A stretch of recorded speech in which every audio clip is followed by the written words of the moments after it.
So today is your D day. आज आपका test होना है एम्ब्रियो ट्रांसफ़र के बाद। 15 दिन हो गए। आज आपका टेस्ट होगा कि प्रेगनेंसी रुकी या नहीं रुकी, राइट? इसमें बहुत ज़्यादा एंग्जाइटी रहता है आपको। इट्स लाइक दोनों के लिए, क्लिनिशियन एज अ क्लिनिशियन मेरा भी थोड़ा सा हार्ट रेट बढ़ जाता है पेशेंट के लिए कि एवरीथिंग शुड बी फाइन। और पेशेंट का तो हम समझ ही पाते हैं कि हमारा अगर 2 टाइम्स बढ़ा है तो उनका 4 टाइम्स शायद हो जाएगा कपल का। तो जिस दिन टेस्ट होगा उस दिन आपको क्या करना है ये मैं आपको बताता हूँ। मैं doctor Vinod Agarwal, clinical director Sparsh IVF, Golmuri, Jamshedpur से बोल रहा हूँ।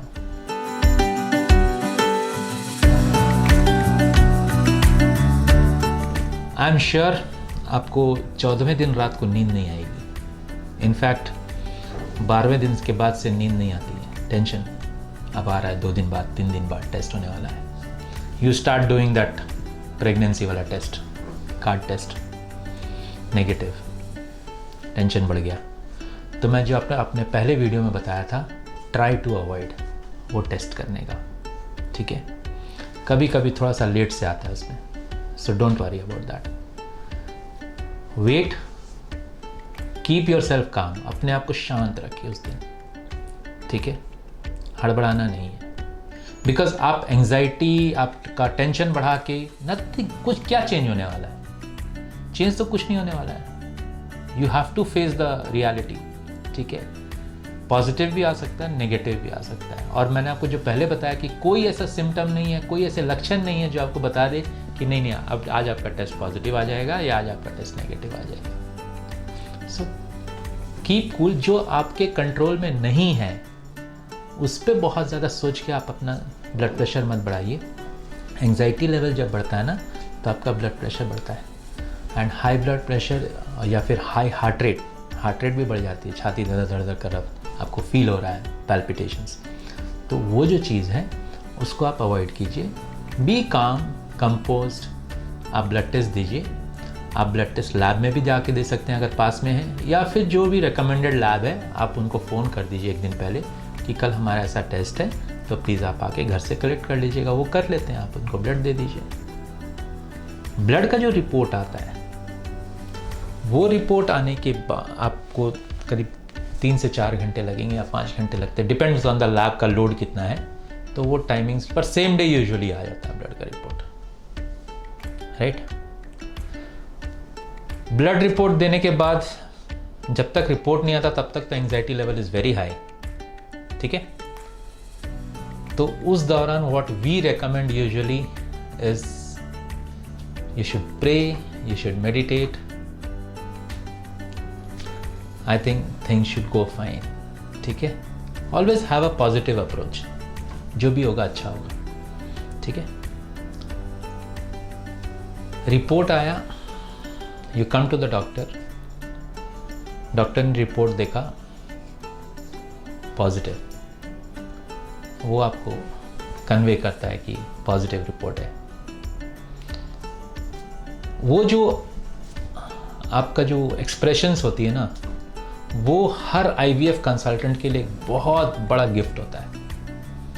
आपको कुछ बोलने की ज़रूरत नहीं पड़ती, वो हम फील कर सकते हैं आपके एक्सप्रेशंस एज IVF कंसल्टेंट। शादी के इतने साल बाद स्ट्रगल करते करते now you reach the destiny. पर ये एक एस्पेक्ट हो गया उस रिपोर्ट का। सेकेंड एस्पेक्ट है negative. Negative report doesn't mean कि आप प्रेगनेंसी नहीं हो सकता आपको, ठीक है? सो डोंट टेक दिस कि अब तो IVF में भी नहीं हुआ, कैसे होगा। वो एक साइकोलॉजिकल ब्रेकडाउन होता है उस समय 100%। ना उस ब्रेकडाउन को फीमेल पार्टनर का हस्बैंड समझ सकता है। हम उसका साइकोलॉजिकल एस्पेक्ट काफ़ी हद तक समझते हैं, लेकिन वो जो फील उसको फीमेल पार्टनर को हो रहा है वो तो सिर्फ वही फील कर सकती है उस चीज़ को। मेल पार्टनर को भी उतना ही खराब लग रहा है, पर वो breakdown you should make it sure कि बहुत लंबा नहीं खींचे। काम डाउन, ठीक है, हर चीज़ जो हम प्रपोज करते हैं या फिर हम सोचते हैं नहीं होता लाइफ में पहली बार में, बहुत सारी चीज़ें। कौन इंसान को आपने देखा है कि लाइफ में कुछ स्ट्रगल ही नहीं हुआ उसका और वो रीच द टॉप? कौन? आप मेरे को एक बंदे का नाम बता दीजिए, मैं आपको देश के, आज हमारे देश का सबसे धनी व्यक्ति का नाम बताता हूँ। आप पढ़िए धीरू भाई अंबानी का book, you read Abdul Kalam biography, कितने फेलियर्स थे उसके साथ। होता है।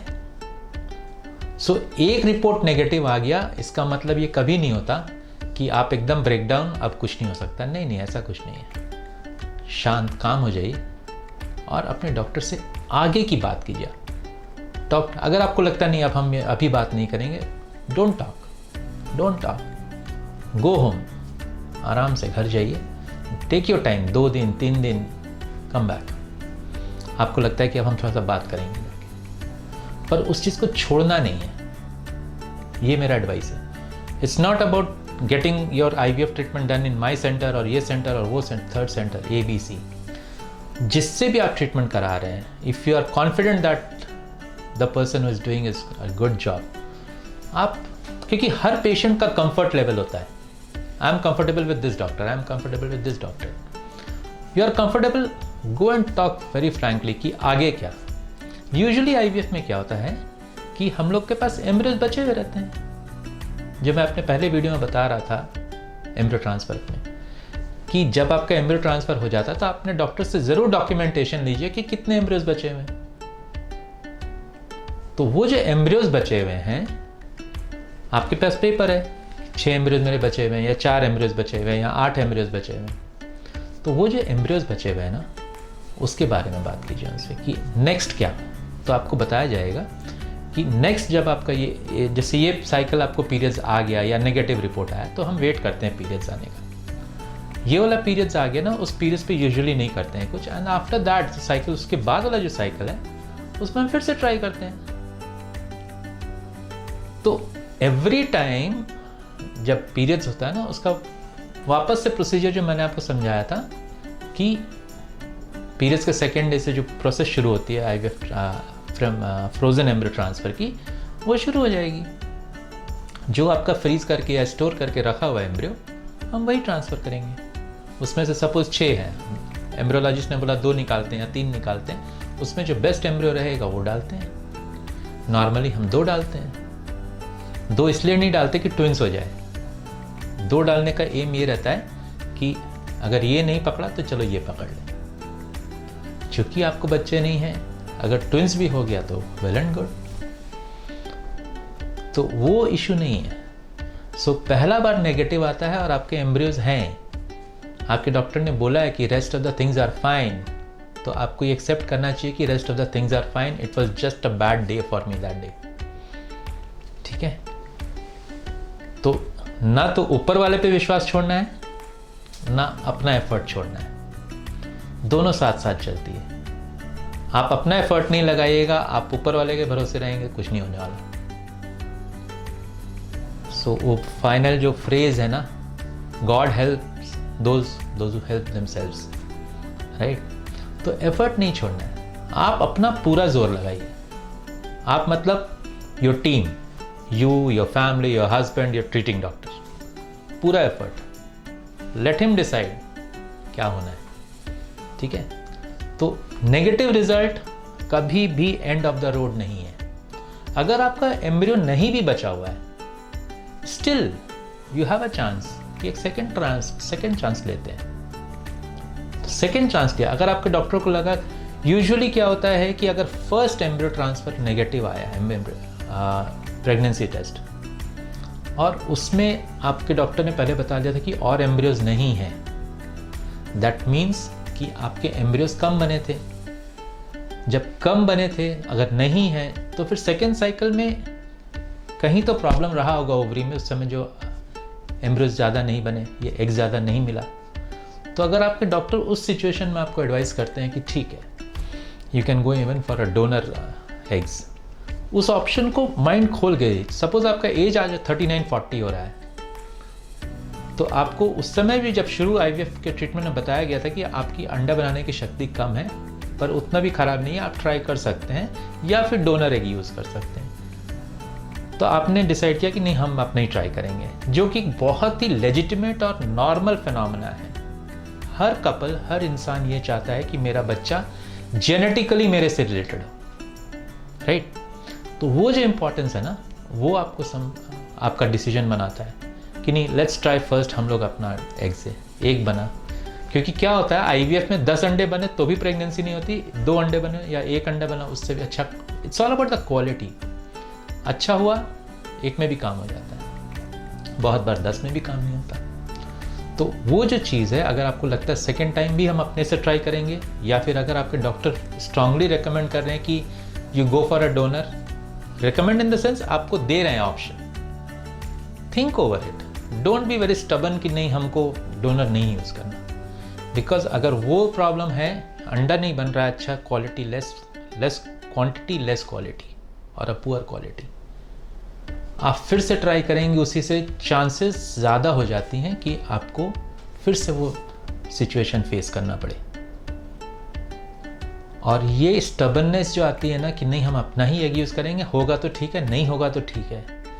नहीं होगा, ये एक एज तक आपको समझ में आप मैनेज कर लेंगे उस चीज़ को, लेकिन लाइफ में एक फेज़ आने लगेगा जब आपको लगेगा कि मैं उस समय अगर ये बात मान लेती, डोनर यूज़ कर लेती या कुछ भी, तो उसमें चांस आज कुछ और स्थिति रहती। तो सब ऑप्शंस को ये करना चाहिए, you keep on weighing the options, इससे क्या उससे क्या। बिकॉज डोनर में भी एग डोनर का यूज़ कर रहे हैं, हस्बैंड का स्पर्म है। आप इमेजिन करो, वो बच्चा आप ही के गर्भ में रहेगा, 9 महीना आप ही के खून से सींचेगा, आप ही अपने खून से सींचेंगे उसको। आपको जिंदगी पे कभी याद नहीं आएगा कि आप ऐसा कुछ डोनर हुआ था। Once you are pregnant and you have that baby in your hand, इंसान सब भूल जाता ऐसा कुछ हुआ था। तो सिचुएशंस जैसी होती हैं, we have to face the situations. तो पॉजिटिव टेस्ट में उसके बाद क्या करना, ये मैं आपको अपने नेक्स्ट वीडियो में बताऊंगा। नेगेटिव टेस्ट आता है तो उसके ऑप्शंस क्या क्या है, ये मैंने आपको आज बताया। So keep watching my video. मैं आपको नेक्स्ट में बताऊंगा कि पॉजिटिव टेस्ट आने के बाद क्या होता है।